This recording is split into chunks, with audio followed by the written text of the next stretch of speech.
அமரர் கல்கியின் பார்த்திபன் கனவு முதல் பாகம். அத்தியாயம் 6. போர் முரசு.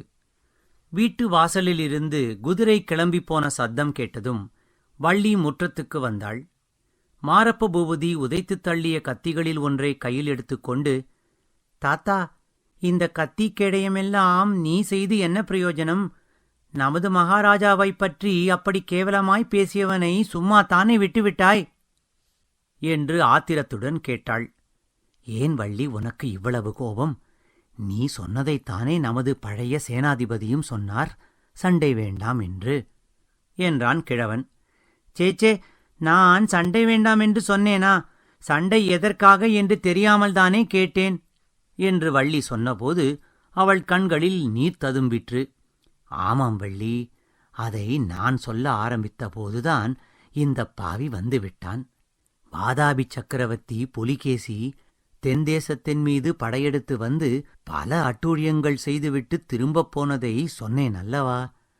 அதற்கு பழிக்குப் பழி வாங்குவதற்காக நரசிம்ம சக்கரவர்த்தி வெகுகாலம் ஆயத்தம் செய்து கொண்டிருந்தார். கடைசியில் 6 வருஷத்துக்கு முன்பு அவர் வாதாபியின் மேல் படையெடுத்துச் சென்றார். அப்போது நமது பார்த்திப மகாராஜாவையும் தமது படைகளுடன் வந்து சேர்ந்து கொள்ளும்படி ஓலை அனுப்பினார். அதற்கு பார்த்திபராஜா அப்படியே செய்வதாகவும், ஆனால் அதற்கு பிரதியாக அன்று முதல் உறையூரிலிருந்து கப்பம் வாங்குவதை நிறுத்திவிட வேண்டும் என்றும், சோழ நாட்டின் புலிக்கொடிக்கு சமமரியாதை கொடுக்க வேண்டும் என்றும் செய்தி அனுப்பினார். இதை நரசிம்ம சக்கரவர்த்தி கவனிக்கவே இல்லை.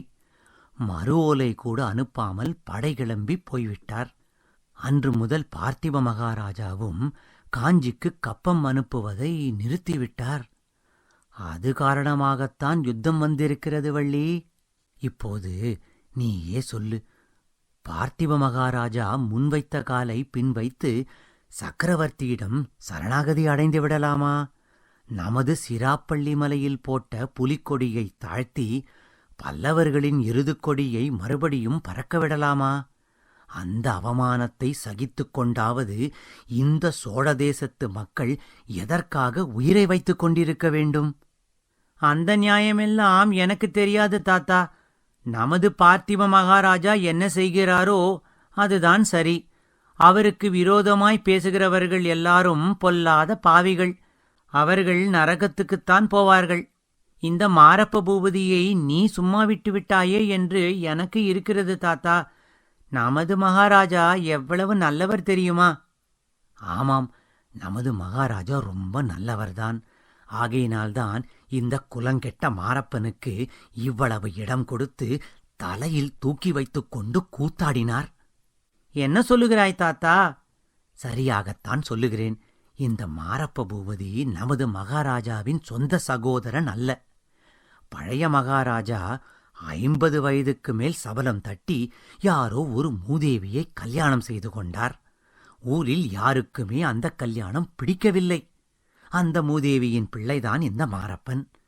பழைய மகாராஜா செத்துப்போகும்போது பார்த்திபருக்கு பிள்ளை குழந்தை இல்லாவிட்டால் இவனுக்கு பட்டத்தை கொடுக்க வேண்டும் என்று சொல்லிவிட்டு போனாராம். விக்கிரம இளவரசர் பிறக்கும் வரையில் இவன்தான் யுவராஜாவாக விளங்கினான். பார்த்திப மகாராஜா எவ்வளவோ இவனிடம் அன்பு காட்டி கௌரவம் அளித்து சேனாதிபதி பதவியும் கொடுத்திருந்தார். இவனோ நன்றி கெட்ட பாதகனாயிருக்கிறான். குலத்தின் குணம் எங்கே போகும்? இவனோடு உனக்கு என்னத்திற்காக சகவாசம் தாத்தா? இவனுக்கு நீ ஜோசியம் சொல்வது என்ன வேண்டி கிடந்தது? உன்னால் ஏற்பட்ட சகவாசந்தான் வள்ளி என்றான் கிழவன். வள்ளி திடுக்கிட்டு, என்னால் ஏற்பட்டதா? நன்றாயிருக்கிறதே கதை என்றாள். உன்னால் ஏற்பட்டதுதான். இத்தனை நாளும் உன்னிடம் சொல்லாமல் வைத்திருந்ததை இப்போது சொல்லப் போகிறேன். வள்ளி, காலம் ரொம்ப அபாயமான காலம். நமது மகாராஜாவுக்கு என்ன நேருமோ, ராஜ்யம் என்ன கதி அடையுமோ தெரியாது. இந்த மாரப்ப பூபதி யுத்தத்துக்கு போகமாட்டான் என்று மட்டும் எனக்கு நிச்சயமாய் தெரியும். நீ இவன் விஷயத்தில் ரொம்ப எச்சரிக்கையாக இருக்க வேண்டும். என்ன தாத்தா ரொம்ப பயமுறுத்துகிறாய்? இந்த கரிமூஞ்சியிடம் எனக்கென்ன பயம் என்று வள்ளி கேட்டாள். நான் சொல்கிறதை கொஞ்சம் கேளம்மா. ஒரு காலத்தில் இந்த மாரப்ப பூபதி உன்னை தனக்கு கட்டிக் கொடுக்க வேணுமென்று கேட்டுக்கொண்டிருந்தான். அவன் தலையில் இடி விழ என்றாள் வள்ளி. அவன் தலையிலே இடி விழவில்லையே அம்மா, என் தலையிலே அல்லவா விழுந்தது. கிரக சஞ்சார ரீதியாக அப்போது நம் குடும்பத்துக்கு ஏதோ பெரிய விபத்து வரப்போகிறதென்று நான் எதிர்பார்த்து கொண்டிருந்தேன். இந்த மாரப்ப பூபதி தன் ஆட்களை அழைத்து கொண்டு வந்து உன்னை தூக்கிக் கொண்டு போவதாக இருந்தான்.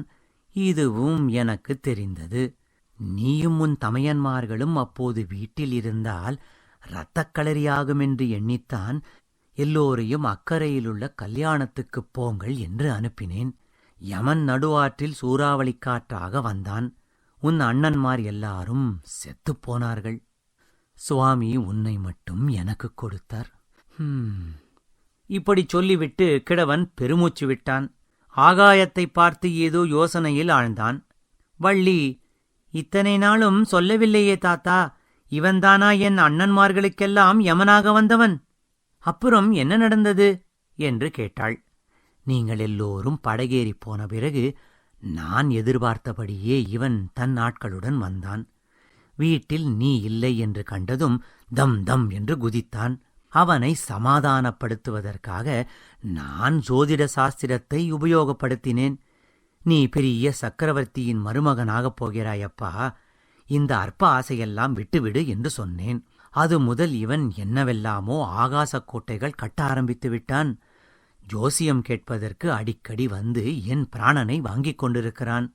இப்போதுதான் அவன் என்னை பற்றி பேசியதன் அர்த்தம் புரிகிறது தாத்தா. ஓடக்காரர் யுத்தத்துக்குப் போய்விட்டால் நான் என்ன செய்வேன்?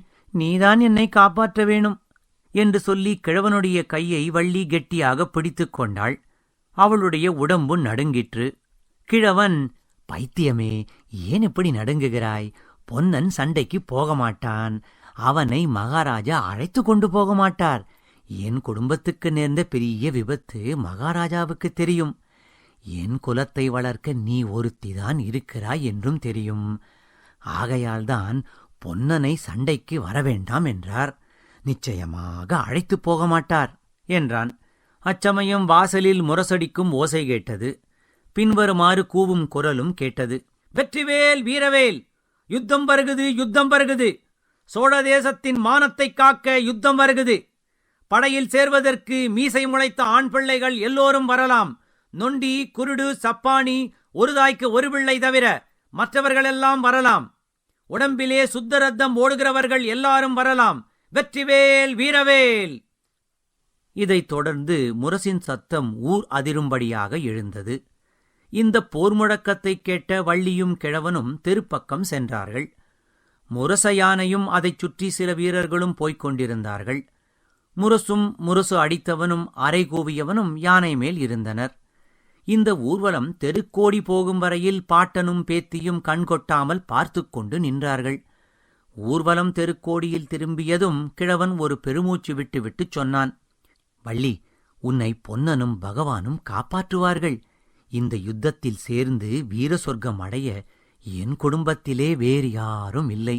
நான் தான் போகப் போகிறேன் என்றான். தெற்கு வானத்தில் திடீரென்று ஒரு நட்சத்திரம் நிலை பெயர்ந்தது. ஒரு வினாடி நேரம் அது பளீரென்று ஒளி வீசி வானவெளியில் அதிவேகமாக பிரயாணம் செய்தது. அடுத்த வினாடி மாயமாய் மறைந்தது. இதை பார்த்த வள்ளிக்கு உடம்பு சிலிர்த்தது. அதே சமயத்தில் அதே காட்சியை பொன்னனும் பார்த்து உடல் சிலிர்த்தான். அப்போது அவன் உறையூர் ராஜவீதிகளின் வழியாகப் போய்க் கொண்டிருந்தான். பௌர்ணமிக்கு இன்னும் 4 தினங்கள்தான் இருந்தன.